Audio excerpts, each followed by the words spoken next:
Cette parole de Jésus, tirée de l'Évangile selon Marc chapitre 16 verset 17, n'était pas une promesse pour quelques-uns. C'était une révélation pour tous ceux qui marchent dans la foi, les yeux ouverts sur le surnaturel de Dieu. Car oui, Dieu donne des signes. Et quand il s'apprête à faire quelque chose de grand dans ta vie, il ne le fait pas dans le silence. Il parle, il prépare, il aligne, et il te montre, à travers des signes invisibles aux yeux du monde, qu'il est en train de bouleverser ta destinée. As-tu déjà ressenti qu'un changement venait sans pouvoir l'expliquer? As-tu déjà vu des choses s'éloigner, des liens se briser, des opportunités s'ouvrir ou se fermer sans raison? Ce ne sont pas des hasards. Ce sont des signes, des marques de la main de Dieu sur ta trajectoire. Voici les signes qui accompagneront ceux qui auront cru. Dans ce message, je vais te révéler 10 signes puissants que Dieu t'envoie lorsqu'il prépare une bénédiction que tu n'imagines même pas. Reste bien jusqu'à la fin, car je te partagerai aussi une prière spéciale pour que tu sois prêt à accueillir cette visitation divine. Quel signe as-tu déjà vu dans ta vie qui t'a fait comprendre que Dieu préparait quelque chose? Dis-le-moi en commentaire, car ton témoignage peut éclairer quelqu'un d'autre aujourd'hui. Dans toute la Bible, Dieu n'a jamais accompli une grande œuvre sans avoir d'abord envoyé des signes. Avant le déluge, il avertit Noé et lui donna des instructions précises. Avant la naissance de Jésus, une étoile guida les mages jusqu'à la crèche. Avant la libération du peuple hébreu, les 10 plaies d'Égypte furent autant de signes de la main de Dieu. Et aujourd'hui encore, Dieu agit de la même manière. Il est le même hier, aujourd'hui et éternellement. Il parle, il prépare, il avertit. Il utilise des signes pour attirer l'attention de ses enfants, pour les préparer à ce qui vient, pour les avertir d'un changement, pour leur confirmer qu'une saison nouvelle s'approche. Le problème, c'est que beaucoup d'enfants de Dieu ignorent ces signes. Ils les interprètent comme des perturbations, des pertes, des échecs, alors qu'en réalité, ce sont des appels divins à s'aligner avec sa volonté. Dans le livre du prophète Ésaïe, chapitre 43, verset 19, Dieu dit « Voici, je vais faire une chose nouvelle sur le point d'arriver. Ne la connaîtrez-vous pas ?» Cette parole est une interpellation. Dieu agit, mais percevras-tu ce qu'il est en train de faire? Reconnaîtras-tu les signes de sa main dans ta vie? Comprendras-tu que derrière chaque changement, chaque inconfort, chaque silence, il y a peut-être une bénédiction en gestation? Aujourd'hui, tu vas découvrir les signes que Dieu place sur le chemin de ceux qu'il est sur le point d'élever. Et si tu ouvres ton cœur, ces signes deviendront pour toi des repères prophétiques, des témoins silencieux de sa présence active dans ta vie. Avant d'agir visiblement, Dieu agit silencieusement. Et avant d'agir silencieusement, il envoie des signes. Si tu ne les discernes pas, tu risques de passer à côté de la saison la plus importante de ta vie. Mais si tu ouvres tes yeux spirituels, tu verras clairement que Dieu est déjà en mouvement. Voici 10 signes prophétiques à ne pas ignorer. Le premier signe que tu dois discerner, le détachement soudain. Quand Dieu prépare une grande bénédiction, il commence souvent par te détacher. Pas brutalement, mais de manière mystérieuse. Tu sens que certaines relations se distendent. Tu n'as plus les mêmes conversations. Des lieux qui t'étaient familiers deviennent pesants. Des habitudes tombent sans explication. Et tu ne sais pas pourquoi, mais tu sens que tu dois t'éloigner. Ce détachement ne vient pas de l'ennui ou de la fatigue. Il vient du ciel. C'est Dieu qui retire ta paix de certains endroits pour mieux la placer ailleurs. Il est en train de purifier ton environnement. Et cela peut être douloureux, car tu as aimé certaines de ces personnes. Tu as investi du temps dans ces choses. Mais Dieu sait ce que tu ne vois pas. Et pour te faire entrer dans la prochaine saison, il doit t'en détacher. Regarde Abraham. Il a été appelé à quitter son pays, sa patrie, sa maison. Et il n'avait aucune idée de ce que Dieu préparait. Il avait simplement un signe, le détachement. Si tu ressens cela, ne résiste pas. Ne t'accroche pas à ce que Dieu est en train de retirer. Car ce que tu perds aujourd'hui prépare ce que tu ne pourrais pas contenir sans ce vide. Dieu crée de l'espace pour sa bénédiction. Laisse partir ce qu'il enlève. Ce n'est pas un vol. C'est une bénédiction en gestation. Le deuxième signe que tu dois discerner, l'agitation intérieure inexpliquée. Tu te réveilles un matin, et tout ce qui te semblait normal la veille te paraît soudainement insuffisant. Tu n'as pas de problème apparent. Personne ne t'a offensé, mais tu es agité. Comme si ton âme ne trouvait plus de repos là où elle se reposait avant. Tu regardes autour de toi, et rien n'a changé. Mais en toi, tout a bougé. C'est un signe puissant. Quand Dieu veut t'élever, il commence toujours par déranger ton intérieur. Il envoie des turbulences invisibles à ton âme.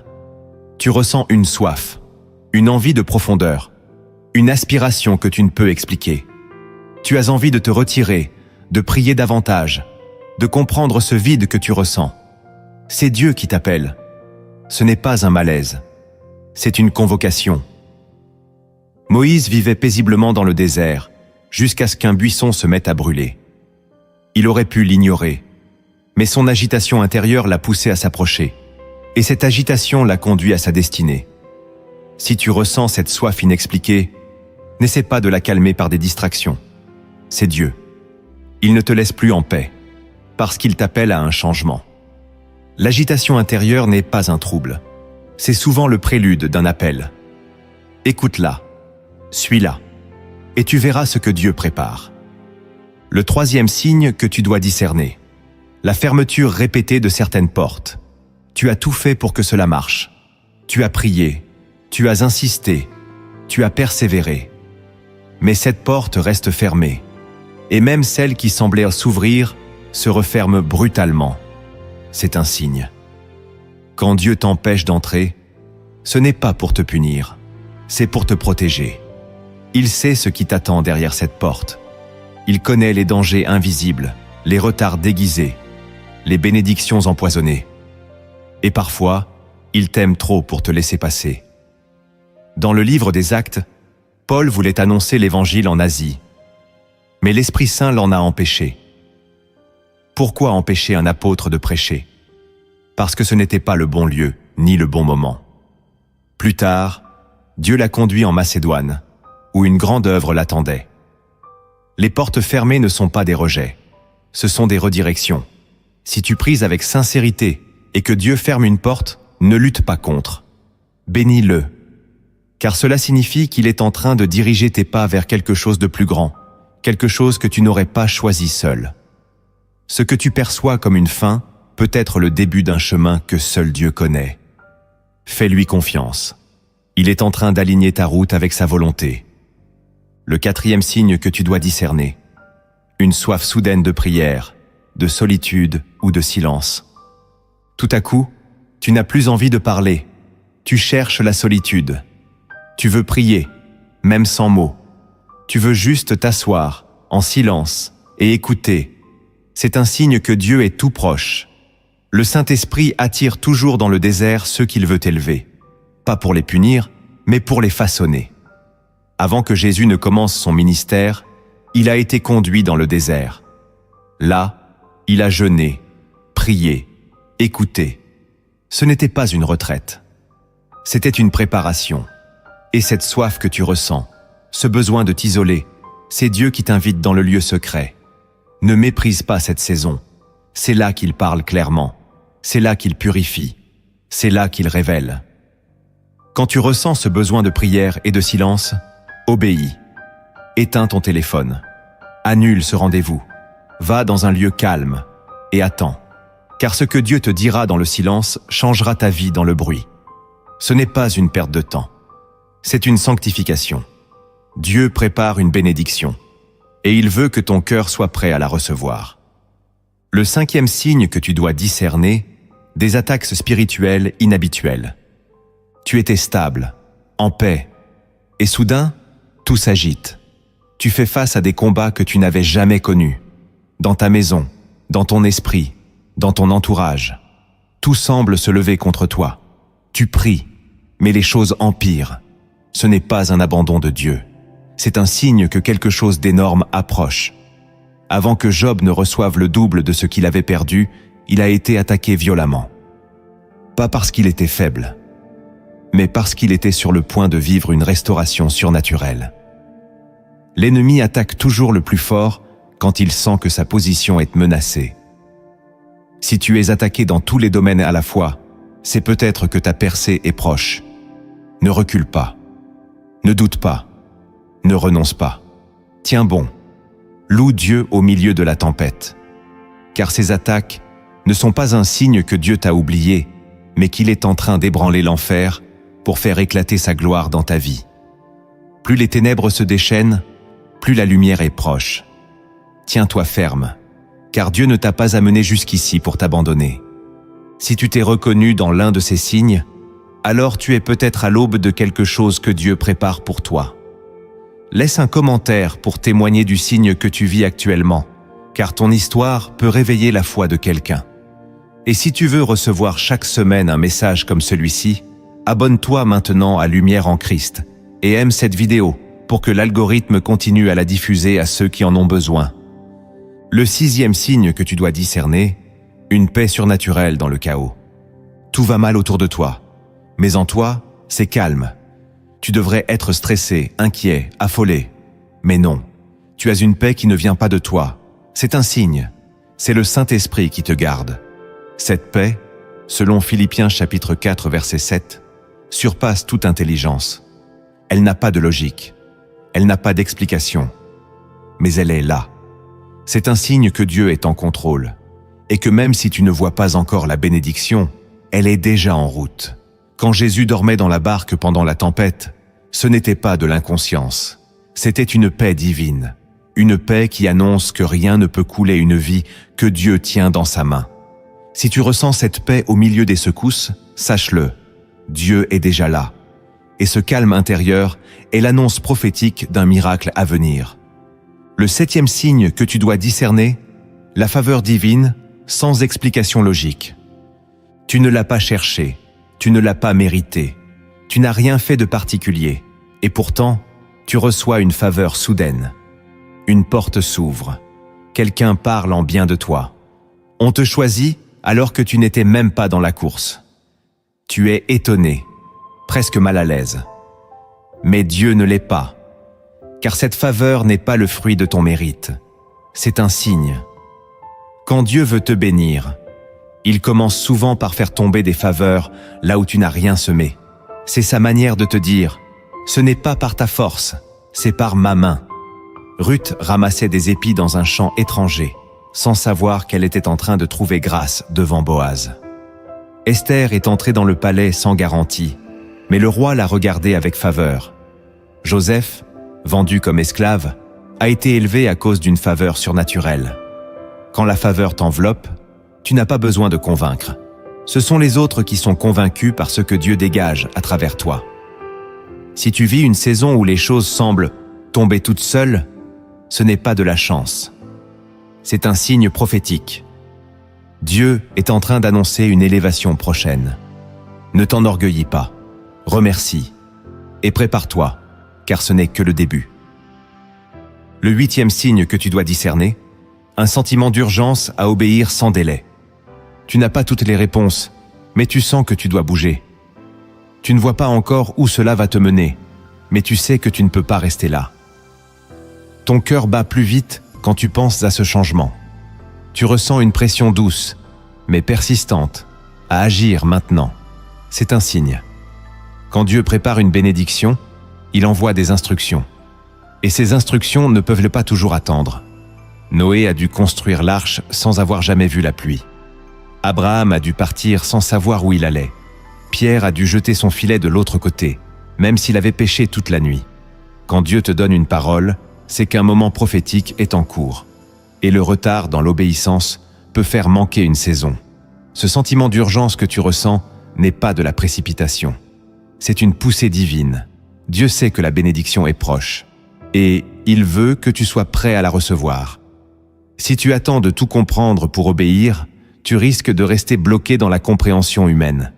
Mais si tu obéis dans la foi, tu verras ce que l'intelligence n'aurait jamais pu te révéler. L'obéissance immédiate est un langage spirituel que Dieu comprend mieux que les discours. Si tu ressens cette urgence, réponds. Tu es à un tournant. Le 9e signe que tu dois discerner, des rêves récurrents ou prophétiques. Tu dors, mais ton esprit reste en éveil. Tu vois des scènes, des symboles, des visages. Tu te réveilles avec une impression profonde. Et parfois, ces rêves reviennent. Parfois, ils te laissent troubler, parfois en paix. Mais tu sais qu'ils ne sont pas ordinaires. Ce sont des signes. Dieu parle dans le silence de la nuit, quand le tumulte du jour ne nous permet plus d'entendre. Il utilise les rêves pour avertir, révéler, préparer. Joseph, l'époux de Marie, a reçu en rêve l'instruction de ne pas la répudier, puis celle de fuir en Égypte. Daniel interprétait les songes des rois parce qu'il comprenait le langage prophétique. Et même dans Joël chapitre 2 verset 28, Dieu promet que dans les derniers jours, il parlera par les songes et les visions. Si tu reçois des rêves marquants, ne les néglige pas. Note-les, médite-les, prie à leur sujet. Dieu est peut-être en train de t'indiquer un chemin, de te donner une confirmation, ou même de t'avertir d'un piège. Le monde ignore les rêves, mais les enfants de Dieu doivent apprendre à les écouter. Quand les rêves deviennent récurrents, c'est souvent que Dieu insiste. Il te prépare, il t'éduque, il t'équipe pour une bénédiction que ton esprit doit être prêt à porter. Le 10e signe que tu dois discerner, un appel intérieur a changé de dimension. Tu n'as pas changé extérieurement. Tu vis toujours au même endroit, mais en toi, tout est différent. Tu ne supportes plus les conversations futiles. Tu ne peux plus prier comme avant. Tu ressens que ta foi doit aller plus loin. Tu es appelé, pas par les hommes, mais par une voix intérieure. Une conviction que Dieu veut plus de toi et pour toi. Ce signe est souvent le plus fort, parce qu'il ne dépend pas des circonstances. Il naît du Saint-Esprit en toi, et il ne te lâche pas. Tu regardes les choses comme un aigle qui ne peut plus se contenter de marcher. Tu es prêt à voler, même si tu ne sais pas encore comment déployer tes ailes. Pierre a quitté la barque, non pas parce que Jésus l'y a obligé, mais parce que quelque chose en lui savait que c'était le moment. Si tu ressens cet appel, ne l'étouffe pas. C'est un signe que Dieu veut t'élever à une autre dimension spirituelle. Il veut que tu lâches certaines habitudes, que tu abandonnes des raisonnements humains, que tu laisses le confort pour la consécration. Car la bénédiction que Dieu prépare nécessite une stature spirituelle plus grande. Il ne veut pas seulement te bénir, il veut te transformer pour que tu sois capable de porter la bénédiction sans qu'elle ne t'écrase. Si tu ressens cet appel, réponds de tout ton cœur. C'est le moment. Les signes que Dieu t'envoie ne sont jamais isolés. Ils s'inscrivent dans un dessein profond, une logique divine que seule la révélation peut dévoiler. Car derrière chaque signe visible, il y a une vérité cachée, un principe céleste en action. Ouvre ton esprit maintenant, car voici 5 vérités puissantes que Dieu veut graver dans ton cœur. La première vérité que tu dois comprendre, Dieu purifie toujours avant d'élever. Avant la bénédiction vient le feu. Avant la gloire vient la séparation. C'est un principe immuable du royaume de Dieu. Tu ne peux pas entrer dans ta saison de destinée avec les impuretés de ta saison passée. Dieu le sait. Et c'est pour cela que lorsque tu sens que quelque chose d'inattendu s'éloigne de toi, lorsque tu perds certains liens, certaines habitudes, certains appuis, ce n'est pas forcément parce que tu as échoué. C'est souvent parce que Dieu est en train de purifier ta vie pour y faire descendre une bénédiction qu'elle ne pourrait pas contenir autrement. Dans l'Évangile selon Jean, au chapitre 15, verset 2, Jésus dit « Tout sarment qui est en moi et qui ne porte pas de fruit, il le retranche. Et tout sarment qui porte du fruit, il l'émonde, afin qu'il porte encore plus de fruits. » Il ne parle pas ici de châtiment, mais de croissance. Même ce qui produit déjà du fruit doit être émondé, taillé, coupé, pour produire davantage. Ce que tu perçois comme une perte est parfois un affinement. Ce que tu ressens comme une cassure est en réalité un acte d'amour du vigneron. Lorsque Dieu veut t'élever, il commence par enlever ce qui risquerait de déformer la bénédiction. Il agit comme un orfèvre. Il passe ton cœur au feu, pas pour te détruire, mais pour faire fondre les scories. Il purifie tes intentions. Il creuse ton caractère. Il retire les appuis humains sur lesquels tu te reposais, afin que tu n'aies d'autre fondation que lui. Ce n'est pas agréable. Parfois, cela ressemble à un désert. Parfois, cela fait pleurer. Mais ce n'est pas la fin, c'est la préparation. Dieu ne veut pas seulement te bénir. Il veut que tu sois capable de porter la bénédiction sans qu'elle ne te fasse tomber. Et cela demande une purification intérieure. Ne méprise donc pas les saisons où Dieu taille dans ta vie. Ne te plains pas lorsque les choses changent sans ton accord. Car si tu savais ce qu'il est en train de préparer, tu bénirais même les douleurs de ton dépouillement. Le feu de Dieu n'est pas là pour te brûler. Il est là pour révéler l'or que tu ignores encore porté en toi. Si tu traverses une période de séparation, de retrait, de dépouillement, lève les yeux. C'est peut-être que l'élévation approche. Car dans le royaume de Dieu, celui qui est abaissé dans l'humilité est souvent celui que Dieu est en train de positionner pour une gloire qu'aucun homme ne pourra empêcher. La deuxième vérité que tu dois comprendre: Dieu teste la fidélité dans les petites choses avant de confier les grandes. Le ciel observe ce que la terre méprise. Ce que tu vis aujourd'hui, dans le secret, dans l'ombre, dans les choses ordinaires, n'est pas inutile. Car Dieu regarde toujours comment tu gères le peu, avant de te confier l'abondance. C'est une loi spirituelle, une réalité que beaucoup ignorent, parce qu'ils attendent que la bénédiction apparaisse pour s'appliquer à marcher droit.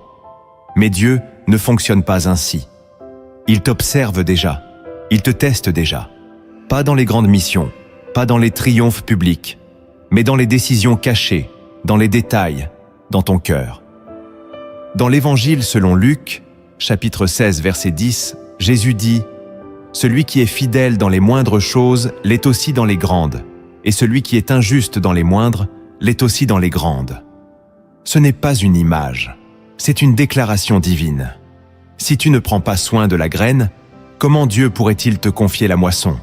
Si tu méprises le petit, comment pourrais-tu porter le grand avec intégrité? Ce que tu vis maintenant est peut-être petit, difficile, répétitif. Mais c'est précisément là que Dieu mesure ton cœur, ton attitude, ta constance, ta soumission. Regarde David. Avant de devenir roi, il était berger, seul, inconnu. Mais c'est dans le secret de cette solitude qu'il a appris à protéger, à prier, à écouter Dieu. Ce sont ces victoires contre l'ours et le lion dans les collines anonymes qui l'ont préparé à vaincre Goliath devant tout un peuple. Dieu l'a observé dans le peu, et il l'a élevé dans le grand. Pareil pour Joseph. Il a été fidèle dans la maison de Potiphar, fidèle en prison, fidèle dans l'humiliation. Et Dieu l'a positionné comme gouverneur d'Égypte au moment précis. Lorsque tu ressens que Dieu est sur le point de t'emmener plus loin, tu dois d'abord regarder en arrière et te demander « Suis-je fidèle dans ce qu'il m'a déjà confié ? Suis-je fidèle dans ma manière de prier alors que personne ne me regarde ? Suis-je fidèle dans ma façon de parler, même quand je suis seul ? Suis-je fidèle dans mes pensées, dans mes choix, dans mes silences ? Car c'est là que Dieu détermine la prochaine étape. Ce que tu vis aujourd'hui, même si cela te semble minuscule, est peut-être l'examen du ciel. Ton comportement maintenant révèle à Dieu si tu es prêt à porter une bénédiction plus grande sans te corrompre, sans t'éloigner, sans perdre ton cœur. Et ce test est silencieux. Il ne s'annonce pas. Il se vit. Alors ne minimise jamais une saison humble. Ne méprise jamais une tâche qui te paraît sans gloire. Car c'est peut-être là que Dieu est en train de peser ton âme et de décréter ton élévation. Si tu veux voir la grandeur, honore déjà le peu. Car dans le royaume de Dieu, la fidélité dans l'ombre ouvre les portes de la lumière. Et la consécration dans le quotidien attire les miracles les plus surnaturels. Tu n'as pas besoin d'attendre demain pour être fidèle. Commence aujourd'hui, là où tu es. Dieu regarde, et il n'oubliera rien. La troisième vérité que tu dois comprendre: Dieu cache sa gloire dans des circonstances ordinaires. Quand on pense à la gloire de Dieu, on imagine souvent le spectaculaire, le visible, le bouleversant. Mais dans la réalité spirituelle, la gloire de Dieu se manifeste le plus puissamment là où personne ne la cherche. Elle se déploie souvent dans des circonstances qui semblent banales, faibles ou insignifiantes. Car Dieu ne cherche pas à impressionner, il cherche à transformer. Et pour cela, il se voile parfois dans la simplicité. Ce que beaucoup ignorent, c'est que Dieu agit souvent sans bruit. Il cache sa main dans les événements quotidiens. Il utilise l'ordinaire pour y déposer l'extraordinaire. Regarde l'histoire de Jésus, le Sauveur du monde n'est pas né dans un palais, mais dans une étable. Ce n'est pas dans le temple qu'il est apparu, mais dans un lieu sale, silencieux, ignoré. Et pourtant, le ciel tout entier observait cet instant comme l'accomplissement le plus glorieux de l'histoire. Dieu se cache toujours là où on ne l'attend pas. Il a choisi Moïse dans le désert. Il a appelé Gédéon alors qu'il se cachait. Il a oint David alors qu'il n'était même pas invité au repas. Et aujourd'hui encore, Dieu agit selon ce principe. Ce que tu vis peut te sembler sans importance. Ta routine peut te paraître vide. Mais si Dieu est en toi, alors même le silence peut devenir prophétique. Même la répétition peut devenir divine. Il faut des yeux spirituels pour voir Dieu là où les autres ne voient que la poussière. Il faut un cœur pur pour discerner la voix de Dieu dans un quotidien qui semble figé. Car c'est dans l'ordinaire que Dieu te teste. C'est là qu'il sème les graines de la gloire à venir. Tu n'auras pas toujours des signes spectaculaires. Mais tu auras des moments simples, remplis d'une paix qui ne vient pas de ce monde, d'un mot qui te parle plus que 1000 sermons, d'un geste, d'une coïncidence qui n'en est pas une. Et si tu apprends à honorer ces moments, tu comprendras que Dieu n'est jamais absent. Il est juste discret. Et son silence n'est pas vide. Il est sacré. Si tu veux recevoir une grande bénédiction, tu dois d'abord apprendre à discerner Dieu dans les petites choses, à l'aimer dans le calme, à lui obéir dans les détails. Car la gloire de Dieu est souvent camouflée pour ne se révéler qu'à ceux qui cherchent avec le cœur. Alors ne méprise pas ta saison actuelle parce qu'elle ne ressemble pas à un miracle. Peut-être que ton miracle est déjà là, mais sous une forme que tu n'avais pas imaginée. Peut-être que cette routine est un terrain sacré. Peut-être que ce travail, cette famille, cette prière répétitive, ces combats silencieux, sont en fait le lieu où Dieu dépose lentement mais sûrement la prochaine dimension de ta destinée. Reste fidèle dans l'ordinaire, car c'est là que la gloire se prépare. La quatrième vérité que tu dois comprendre, Dieu parle plus souvent par les interruptions que par les accomplissements. Nous aimons les plans bien tracés, les projets bien organisés, les calendriers respectés. Nous rêvons d'une vie spirituelle linéaire, fluide, maîtrisée. Mais Dieu n'est pas un gestionnaire de planning. Il est un maître du kairos, ce temps divin qui interrompt le cours naturel des choses pour y injecter sa volonté souveraine. Et bien souvent, ce n'est pas dans la réalisation parfaite de nos objectifs que Dieu nous parle, mais dans leur interruption brutale. Combien de fois as-tu été dérouté par un événement que tu n'attendais pas? Une maladie, une séparation, une perte, un changement soudain, et tout ce que tu avais prévu s'écroule. Tu pries, tu ne comprends pas. Mais si tu regardes avec les yeux de l'esprit, tu verras que c'est précisément là, dans ce moment suspendu, que Dieu commence à parler d'une voix différente. Il ferme une porte, non pas pour te punir, mais pour capter ton attention. Il brise une habitude, non pas pour te frustrer, mais pour briser un schéma qui t'empêchait d'aller plus loin. Dans le livre des Actes, Saul de Tarse marchait avec certitude sur la route de Damas, avec des lettres d'autorité en main. Il était convaincu de faire la volonté de Dieu. Mais Dieu est venu l'interrompre. Une lumière, une chute, une voix, et plus rien n'était comme avant. C'est cette interruption divine qui a changé un persécuteur en apôtre. Ce que Saul croyait être un obstacle était en fait une porte. Ce qu'il pensait être une fin était le début d'une mission qui allait bouleverser le monde. Et aujourd'hui encore, Dieu agit de cette manière. Il interrompt, il dérange, il ralentit. Non pas parce qu'il est contre toi, mais parce qu'il veut t'enseigner une vérité que tu n'aurais jamais apprise en ligne droite. Si tu veux vraiment comprendre les signes de Dieu, tu dois accepter que ces interruptions sont des langages prophétiques. Elles sont des zones de contact où le ciel rencontre la terre, non pas pour te perdre, mais pour te repositionner. Ne panique pas lorsque Dieu interrompt ton programme.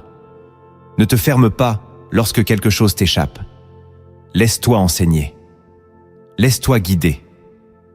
Car souvent, la plus grande bénédiction de ta vie commence au moment précis où tes projets s'arrêtent.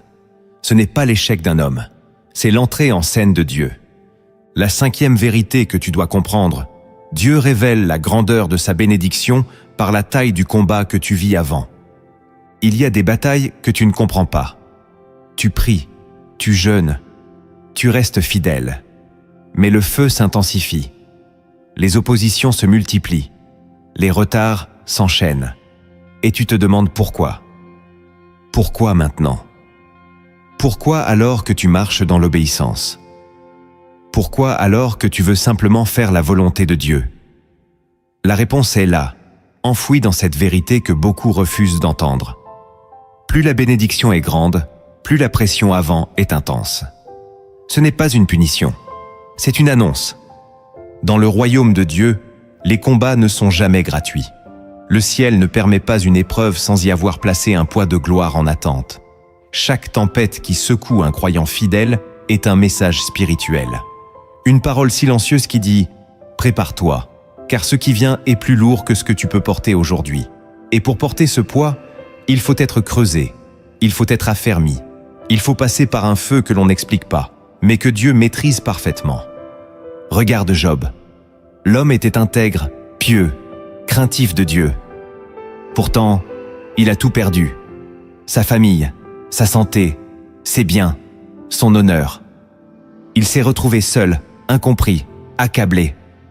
Mais ce que Job ignorait, c'est que cette violence était le prélude à une double portion. Ce qu'il vivait n'était pas une punition, c'était un repositionnement.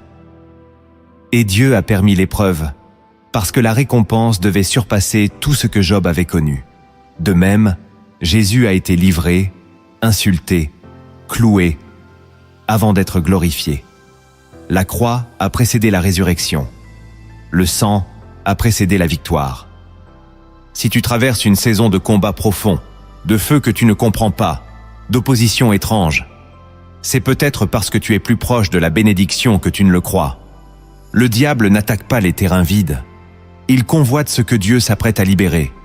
Et Dieu permet parfois que tu sois secoué afin que ta foi ne repose plus sur l'émotion, mais sur la révélation. Il t'apprend à te tenir debout dans le vent, car la couronne qu'il prépare ne peut pas être portée par des épaules fragiles. Ce que tu vis est peut-être une école divine. Chaque larme, chaque silence, chaque combat que personne ne voit est un outil dans les mains de Dieu pour élargir ton esprit, fortifier ta vision, affiner ton discernement. Tu n'es pas puni, tu es formé. Et plus l'épreuve est douloureuse, plus le dépôt qui arrive est glorieux. La souffrance n'est pas la fin. Elle est l'annonce. Elle est le signe que le ciel s'apprête à poser sur toi quelque chose de plus grand que tu ne peux l'imaginer. Alors ne baisse pas les bras. Ne doute pas de l'amour de Dieu à cause de la difficulté de la saison. Car souvent, ce que tu vis comme ton plus grand combat est en réalité le dernier couloir avant ton entrée dans une dimension nouvelle. Et ceux qui persévèrent jusqu'au bout verront la main de Dieu non seulement les relever, mais les établir. Voir les signes, c'est bien. Mais y répondre dans la foi, c'est ce qui transforme ta vie. Car Dieu ne montre jamais quelque chose sans attendre une réaction. Si tu discernes ces signes, il t'appelle à t'aligner. Voici maintenant 7 actes puissants que tu dois poser pour marcher dans l'accomplissement de la bénédiction que Dieu prépare pour toi. Le premier acte que tu dois poser: sanctifie ton environnement. Avant de te confier une nouvelle bénédiction, Dieu t'appelle à purifier ce qui t'entoure. Ton environnement est prophétique. Ce qui règne dans l'espace que tu habites influence directement ta capacité à entendre, à discerner, à croire. C'est pour cela que le premier pas vers la visitation divine n'est pas toujours spirituel en apparence. Il est pratique, concret, radical, Il consiste à sanctifier ton environnement. Regarde Moïse au pied du buisson ardent. Avant même que Dieu ne parle, il lui dit « Ôte tes sandales, car le lieu où tu te tiens est une terre sainte. » Ce n'était qu'un désert, un sol sec et poussiéreux, mais la présence de Dieu l'a sanctifié. Et pour rester là, pour entendre, pour recevoir l'appel divin, Moïse a dû changer quelque chose dans son apparence extérieure. Ce n'est pas un symbole, c'est une leçon. Aujourd'hui, Dieu te dit « Je veux t'envoyer une bénédiction. » Mais tu dois préparer ton atmosphère. Cela commence par faire le tri, retirer les choses qui bloquent la paix, éteindre les voix qui t'éloignent de la prière, mettre de l'ordre dans ce qui te distrait, dans ce qui pollue ton regard, dans ce qui vole ton temps sans nourrir ton âme. Cela peut être un écran, une relation, une habitude, un objet. Quand tu ressens que Dieu t'approche, ce n'est pas le moment de tout garder. C'est le moment de faire place. Dans l'Ancien Testament, les prophètes sanctifiaient les lieux avant d'invoquer la gloire. Élie réparait l'autel avant d'appeler le feu. Jésus lui-même, avant de ressusciter la fille de Jaïrus, a fait sortir les moqueurs. Il savait que l'environnement doit correspondre à l'onction qui va descendre. Si tu veux recevoir quelque chose de nouveau, tu dois créer une atmosphère nouvelle. Sanctifier ton environnement, c'est aussi choisir ce que tu laisses entrer dans ta maison, dans ton esprit, dans ton cœur. C'est refuser que la confusion règne dans le lieu où tu attends la lumière.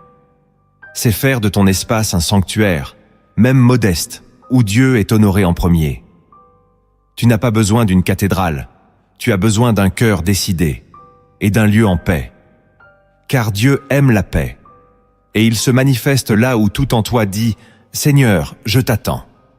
Alors aujourd'hui, pose cet acte prophétique. Purifie ce qui t'entoure. Ce n'est pas un geste banal, c'est une déclaration d'attente. C'est un cri silencieux qui dit à Dieu « Je suis prêt ». Et quand Dieu voit un cœur prêt, il ne tarde pas. Il descend. Sanctifie ton environnement et prépare-toi à entendre sa voix comme jamais auparavant. Le deuxième acte que tu dois poser. Embrasse le silence de Dieu. Quand Dieu se tait, ce n'est jamais par absence. C'est souvent par stratégie. Car le silence de Dieu n'est pas vide. Il est rempli de mystères, de poids, de révélations voilées. Il enseigne, il façonne, il dépouille. Et lorsque tu discernes que Dieu prépare quelque chose de grand pour toi, il te faut apprendre à ne pas paniquer devant son silence, mais à l'embrasser comme un espace sacré où sa volonté s'élabore lentement, mais sûrement. Beaucoup de croyants échouent, non pas parce qu'ils n'ont pas entendu Dieu, mais parce qu'ils ont mal réagi à son silence. Ils ont pris son calme pour une absence. Ils ont confondu la pause divine avec un abandon. Et dans la précipitation, ils ont voulu combler ce vide par des décisions humaines, des initiatives charnelles, des compromis dangereux. Mais si tu crois vraiment que Dieu t'a montré des signes, alors tu dois aussi croire qu'il sait quand se taire pour mieux te préparer. Regarde Abraham. Dieu lui a promis un fils. Il lui a parlé avec puissance, avec clarté. Mais ensuite, silence. Des années sans aucune confirmation, sans voix, sans miracle. Et c'est dans ce silence qu'Abraham a dû continuer à croire, à espérer contre toute espérance, à marcher avec Dieu sans repère extérieur. Et c'est ce type de foi qui ouvre le ciel. Une foi qui ne dépend pas du bruit, mais de la confiance. Quand Dieu est silencieux, c'est souvent qu'il travaille profondément.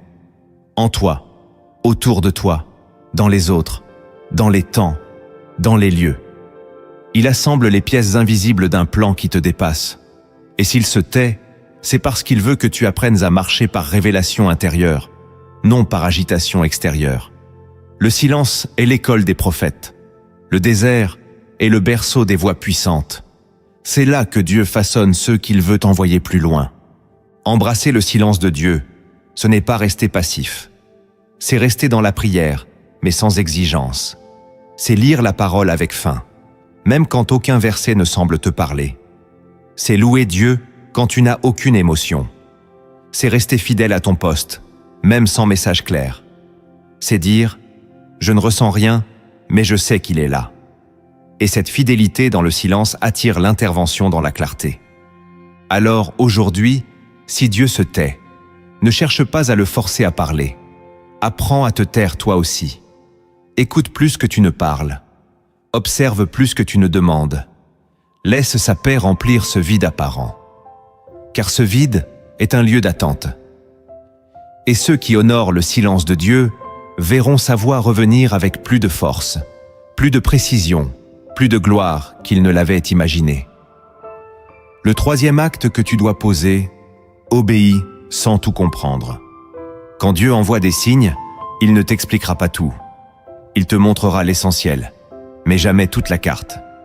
Il te donnera un mot, pas un plan. Une direction, pas une destination détaillée. Et c'est là que beaucoup échouent. Ils veulent tout comprendre avant d'obéir. Ils attendent que les choses fassent sens selon leur logique. Mais Dieu n'est pas limité par ta logique. Il n'agit pas pour satisfaire ton raisonnement, mais pour accomplir sa volonté éternelle. Dans l'Écriture, Dieu agit toujours en révélant une partie, jamais le tout. Quand il appelle Abraham, il lui dit simplement « Va vers le pays que je te montrerai ». Quand il ordonne à Moïse de frapper le rocher, il ne lui décrit pas les faits. Quand Jésus dit à Pierre de jeter son filet, il ne lui annonce pas le miracle. Et pourtant, ceux qui obéissent, sans tout comprendre, sont ceux qui voient l'impossible devenir réalité. Si tu attends d'avoir toutes les réponses pour te lever, tu ne te lèveras jamais. Si tu attends que tout soit sécurisé, tu ne marcheras jamais par la foi, car la foi commence là où le contrôle s'arrête. Obéir sans comprendre, ce n'est pas de la naïveté, c'est de la confiance. C'est dire à Dieu, « Je ne saisis pas tout, mais je sais que tu es bon, alors je te suis. » C'est avancer dans la brume, parce que tu reconnais la voix qui t'appelle. Obéir sans tout comprendre, c'est poser des actes prophétiques. C'est postuler alors que tu n'as pas le profil. C'est pardonner alors que tu n'as pas reçu d'excuses. C'est donner alors que tu es dans le besoin. C'est commencer à louer Dieu alors que tu es encore dans la douleur. Et c'est cette obéissance qui attire le ciel, car Dieu répond toujours à la foi incarnée. Il bénit les pas tremblants, pas les raisonnements figés. Tu ne peux pas demander une bénédiction surnaturelle en t'appuyant uniquement sur des garanties naturelles. Tu dois poser des actes qui parlent le langage du royaume. Et ce langage, c'est l'obéissance immédiate. C'est marcher même quand tu ne vois pas. C'est semer même quand tu ne comprends pas. C'est lâcher prise, même quand rien ne bouge encore. Et Dieu, lui, voit tout cela. Il voit ton cœur. Il voit ta foi. Et il agit. Alors aujourd'hui, si Dieu t'a déjà parlé, si tu as déjà perçu un signe, ne reste pas figé dans l'analyse. Pose un acte. Change quelque chose. Déplace-toi. Décide. Écris. Témoigne. Libère. Sème. Fais un pas dans la direction qu'il t'a donnée. Même petit. Même discret. Car c'est ce premier pas, dans l'inconnu, qui ouvre la porte de ce que tu ne peux pas encore imaginer. Le quatrième acte que tu dois poser, cultive la fidélité dans les petites choses. Dieu regarde toujours ce que les hommes ignorent. Il mesure ton cœur non à la grandeur de ce que tu fais, mais à la manière dont tu le fais. Et dans les saisons de préparation, quand Dieu t'envoie des signes, il t'observe. Non pas pour te juger, mais pour discerner si ton caractère peut soutenir la bénédiction qu'il s'apprête à déposer sur toi. Et l'un des critères les plus puissants qu'il utilise, c'est ta fidélité dans les choses que personne ne célèbre. Dans l'Évangile, Jésus dit que celui qui est fidèle dans les moindres choses le sera aussi dans les grandes. Ce n'est pas une formule morale, c'est une clé spirituelle. Car ce que tu vis aujourd'hui, même si cela semble petit, est un test. Ton obéissance quand personne ne te voit est une épreuve silencieuse. Ta persévérance dans les tâches que tu trouves banales est une préparation divine. Le ciel pèse l'attitude avant d'élever le ministère. Regarde David. Il n'a pas été choisi roi parce qu'il avait tué un géant. Il a été oint parce qu'il était fidèle au chant, seul avec les brebis, chantant pour Dieu, alors qu'aucun regard humain ne l'applaudissait. Ce que Samuel a vu ce jour-là, Dieu l'avait vu depuis des années. Et c'est toujours ainsi. Dieu regarde ce que tu fais quand personne ne regarde. et il élève ceux qui n'ont pas besoin d'être vus pour être sincères. Être fidèle dans les petites choses, c'est veiller à ton attitude dans ta maison. C'est continuer à prier même quand rien ne change. C'est honorer les engagements sans chercher les applaudissements. C'est travailler avec excellence, même quand la tâche semble insignifiante. C'est parler avec grâce, même à ceux qui ne t'écoutent pas. Ce sont ces gestes, invisibles aux yeux du monde, qui provoquent les percées visibles aux yeux de tous. Dieu ne te confiera pas de grandes choses tant que tu ne traites pas les petites comme si elles étaient grandes. Car ce n'est pas la taille de la mission qui révèle la grandeur du cœur, c'est la manière dont tu la vis. Si tu traites avec négligence ce que Dieu t'a confié maintenant, tu montres que tu n'es pas prêt pour ce qui vient ensuite. Mais si tu l'honores avec respect, avec constance, avec foi, alors tu bâtis une fondation solide sur laquelle Dieu pourra déposer plus. Alors aujourd'hui, arrête de mépriser ta saison actuelle. Regarde-la comme un champ d'entraînement céleste. Chaque action fidèle est une pierre ajoutée à ton appel futur. Ce que tu fais dans le secret prépare ce que Dieu fera dans la lumière. Sois fidèle là où tu es, et Dieu t'ouvrira là où tu n'as même pas encore osé rêver. Le 5e acte que tu dois poser, rends gloire à Dieu au milieu du combat. Quand tu discernes les signes que Dieu prépare quelque chose de grand, tu dois apprendre à le glorifier avant même que cela n'arrive. Ce n'est pas naturel. Louer au sommet est facile. Mais louer dans la vallée, louer dans l'attente, louer dans la douleur, c'est là que se révèle une foi authentique.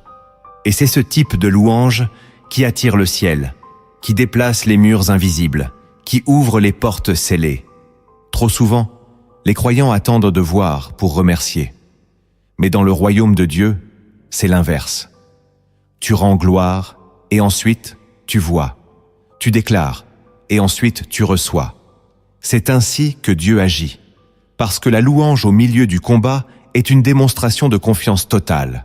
Elle dit « Je ne comprends pas tout, mais je sais qui tu es. » Elle dit « Même si je ne vois rien, je choisis de croire que tu agis. » Regarde Paul et Silas, battus, enchaînés, enfermés dans une prison. Rien n'annonçait la libération. Rien ne laissait penser que Dieu allait intervenir.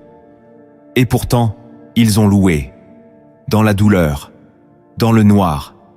Et pendant qu'ils chantaient, les fondations de la prison ont tremblé. Les chaînes sont tombées. Les portes se sont ouvertes. Pas après une prière spectaculaire, mais après une louange sincère au cœur du combat. Ce n'est pas un détail, c'est une arme. Ta louange, au milieu de l'épreuve, n'est pas une fuite. C'est un acte de guerre spirituelle. Tu déplaces l'atmosphère. Tu repousses les ténèbres. Tu changes la perspective. Tu dis à ton âme, regarde au-dessus. Tu dis à ton environnement, je choisis la lumière, même si je suis encore dans l'ombre. Et cette posture provoque le mouvement divin.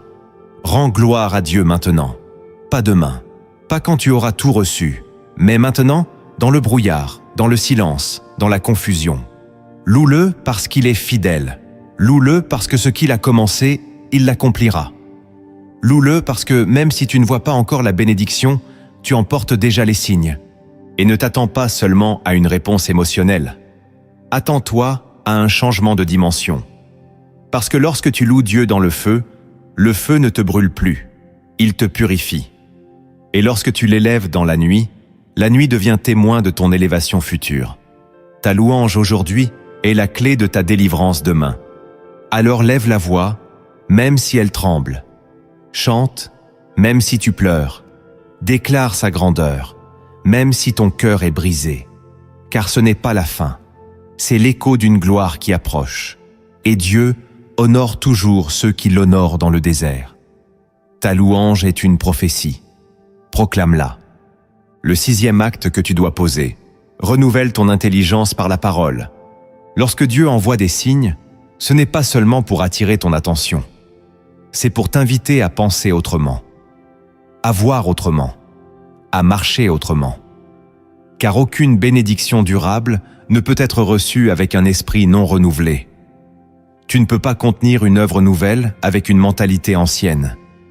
Tu ne peux pas vivre un changement extérieur si ton intérieur reste figé dans de vieux schémas. Voilà pourquoi Dieu te parle. Voilà pourquoi il te forme, pour renouveler ton intelligence à travers sa parole. Dans l'Épître aux Romains, chapitre 12, verset 2, il est écrit « Ne vous conformez pas au siècle présent, mais soyez transformés par le renouvellement de l'intelligence, afin que vous discerniez quelle est la volonté de Dieu. » Ce passage est une clé spirituelle. Il ne dit pas que la transformation vient du miracle. Il dit qu'elle vient de l'intelligence renouvelée. Si tu veux comprendre les signes que Dieu t'envoie, tu dois laisser sa parole transformer ton esprit. Trop souvent, nous voulons que Dieu nous bénisse selon notre manière de penser. Mais le ciel n'agit pas selon la logique humaine. Il agit selon ses desseins éternels. Et pour les comprendre, il faut se nourrir des Écritures. Pas de manière religieuse, mais de manière vivante. Lire non pour cocher une case, mais pour recevoir une révélation. Méditer non pour accumuler des versets, mais pour être changé à l'intérieur. Renouveler ton intelligence, c'est prendre chaque pensée captive et l'aligner à la vérité de Dieu. C'est remplacer la peur par la foi, le doute par la promesse, la culpabilité par la grâce, l'impatience par l'espérance. C'est réapprendre à penser comme un fils et non comme un esclave. C'est refuser les mensonges de l'ennemi qui te disent que tu n'es pas prêt, pas digne, pas capable. C'est proclamer que si Dieu t'envoie des signes, c'est parce qu'il a confiance dans ce qu'il a déposé en toi. Pour cela, ouvre la Bible chaque jour. Pas comme un rituel, mais comme une rencontre. Demande au Saint-Esprit de t'éclairer. Prends un verset et laisse-le résonner dans ta journée. Parle-le, prie-le, écris-le, vis-le. Car la parole de Dieu n'est pas une information, c'est une transformation. Et plus tu l'intègres, plus tu seras capable de discerner avec clarté les temps, les saisons et les chemins que Dieu te trace. Alors aujourd'hui, fais ce choix. Nourris ton esprit de la parole. Laisse-la te façonner. Laisse-la remplacer tes réflexes anciens par une sagesse nouvelle. Car la bénédiction que Dieu prépare pour toi nécessite une mentalité alignée au ciel. Et cette mentalité ne naît pas dans les émotions, mais dans l'Écriture. Lis, médite, proclame, et regarde ton intelligence devenir le terrain où Dieu bâtit quelque chose d'éternel. Le 7e acte que tu dois poser, déclare par la foi ce que Dieu prépare. Il y a un moment où voir les signes ne suffit plus. Il faut parler, pas parler pour parler, mais déclarer dans la foi ce que tu crois que Dieu est en train de faire. Non parce que tu le vois, mais parce que tu as discerné sa main. Car dans le royaume de Dieu, ce que tu déclares par la foi prépare ce que tu vas vivre dans le réel. Le monde a été créé par la parole. Et Dieu t'a donné une bouche pour collaborer à son œuvre. Ta voix porte un pouvoir que tu ignores souvent. Dans les Proverbes, il est écrit que la mort et la vie sont au pouvoir de la langue. Cela signifie que ce que tu laisses sortir de ta bouche est prophétique. Tu ouvres ou tu bloques. Tu construis ou tu détruis. Et si tu crois que Dieu prépare une bénédiction, alors tu dois te joindre à son plan non seulement par ton cœur, mais par tes paroles. Car ce que tu déclares dans la foi devient une semence spirituelle dans l'atmosphère. Déclare que ta saison va changer. Déclare que la paix revient dans ta maison. Déclare que la provision divine arrive. Déclare que tu n'es plus lié à la peur. Déclare que ce que Dieu a commencé en toi, rien ne pourra l'arrêter. Ne reste pas silencieux quand le ciel t'invite à parler, car ta voix, alignée à la volonté de Dieu, devient une arme invisible que les ténèbres ne peuvent pas supporter. Quand Jésus ressuscite Lazare, il ne se contente pas de pleurer. Il déclare d'une voix forte « Lazare, sors !» Et c'est cette parole qui libère la vie. Quand Dieu crée la lumière, il ne la pense pas seulement. Il dit « Que la lumière soit !» Et elle fut. Toi aussi, tu dois apprendre à dire « Que la lumière soit dans ma situation !» Tu dois apprendre à appeler les choses qui ne sont pas comme si elles étaient. Pas par optimisme, mais par révélation. Et même si tu trembles, même si tu doutes encore un peu, ouvre ta bouche. Parle à ton âme. Parle à ta saison. Parle à ton avenir. Dis-lui, Je sais que Dieu est en train de faire quelque chose, et je me tiens prêt. Car cette déclaration, répétée avec foi, solidifie ton espérance. Elle donne forme à l'invisible, et elle aligne ton atmosphère avec la réalité du ciel. Aujourd'hui, Dieu te donne une clé. Parle, déclare, prophétise. Ne laisse pas le doute occuper ta langue. Que ta bouche devienne l'écho de la promesse, non le miroir de la peur.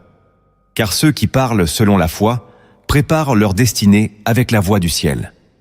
Pour conclure cette séquence, je veux te laisser avec une parabole inspirée d'en haut. Une histoire simple, mais remplie de sens spirituel. Écoute-la avec ton cœur, car en elle se cache une clé céleste pour reconnaître les signes et y répondre dans la foi. Le veilleur et la lampe invisible, parabole céleste, environ 560 mots.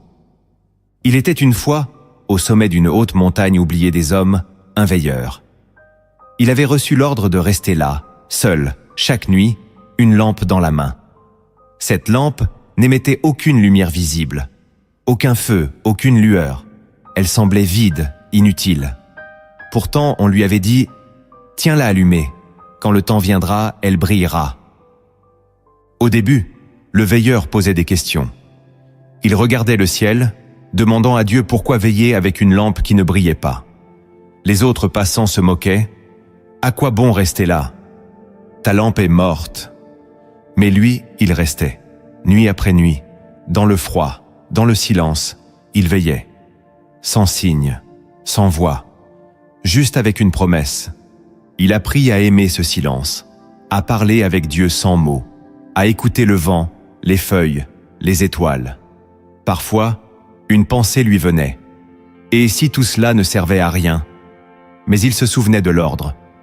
Quand le temps viendra, elle brillera. Alors il attendait. Les saisons passaient. L'hiver couvrait la montagne.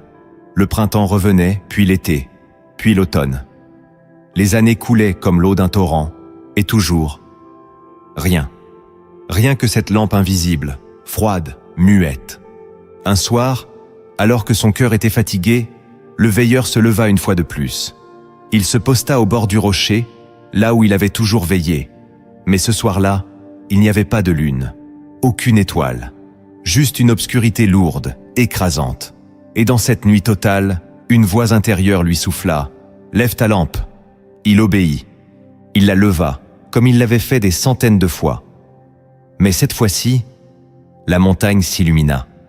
Non pas de flammes visibles, mais d'une lumière céleste que seul un cœur éveillé pouvait percevoir. Ce n'était pas une lumière pour les yeux, c'était une lumière pour l'âme, une paix profonde, une révélation éclatante, comme si tous ces silences passés s'étaient transformés en présence divine. À cet instant, il comprit. Ce n'était pas la lampe qui était invisible, c'était lui qui devait apprendre à voir autrement, à croire sans preuve, à attendre sans comprendre, à obéir sans recevoir.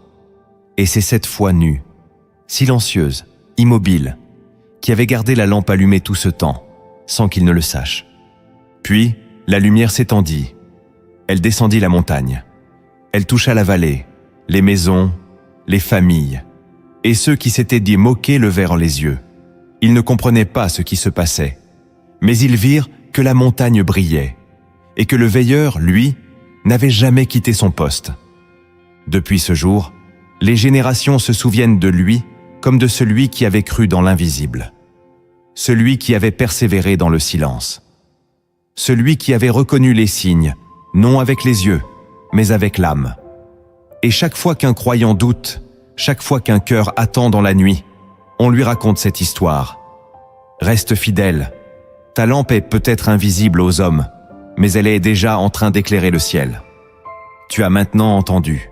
Tu as vu à travers l'esprit.